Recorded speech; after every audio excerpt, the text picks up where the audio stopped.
کہتے ہیں مزید تفتیش بھی جاری ہے۔ لاہور شاد باغ کے علاقے میں 2 بھائیوں پر موٹر سائیکل سواروں کی فائرنگ، ایک شخص جاں بحق ہو گیا۔ مرنے والے شخص کی شناخت امین الدین کے نام سے ہوئی۔ واقعہ ذاتی دشمنی لگتا ہے، مزید تفتیش جاری ہے، یہ موقف سامنے آیا ہے پولیس کی طرف سے۔ لاہور شاد باغ کے علاقے میں 2 بھائیوں پر موٹر سائیکل سواروں کی فائرنگ، ایک شخص جاں بحق ہو گیا۔ مرنے والے شخص کی شناخت امین الدین کے نام سے۔ جی ہاں، اسی کے ساتھ ہمارے ساتھ نمائندہ 7 نیوز ملک مشتاق موجود ہیں۔ جی ملک مشتاق، آگاہ کیجئے گا، کیا معاملہ ہے؟ ملک مشتاق، نمائندہ 7 نیوز ہمارے ساتھ موجود ہیں۔ ملک مشتاق، آگاہ کیجئے گا، کیا معاملہ ہے؟ مرنے والی کی شناخت کس نام سے ہوئی ہے اور پولیس کا کیا موقف سامنے آیا ہے؟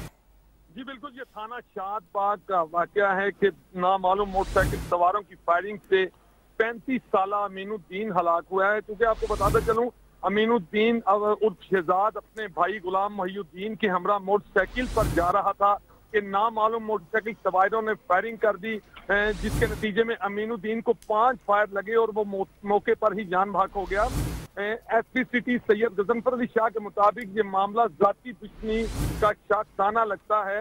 مقتول کے بھائی غلام محی الدین کی مدعیت میں پولیس کی جانب سے مقدمہ درج کیا جا رہا ہے اور اس کی لاش کو پولیس نے اپنے قبضے میں لے لیا ہے اور مردہ خانے بھجوا دیے تاکہ اس کا پوسٹ مارٹم ہونے کے بعد بہت شکریہ ملک مشتاق، تفصیلات سے ہمیں آگاہ کر رہے تھے۔ مرنے والے شخص کی شناخت امین الدین کے نام سے ہوئی ہے۔ پولیس نے واقعے کا نوٹس لے لیا اور ذاتی دشمنی کا لگتا ہے، ایسا کہنا ہے پولیس کا۔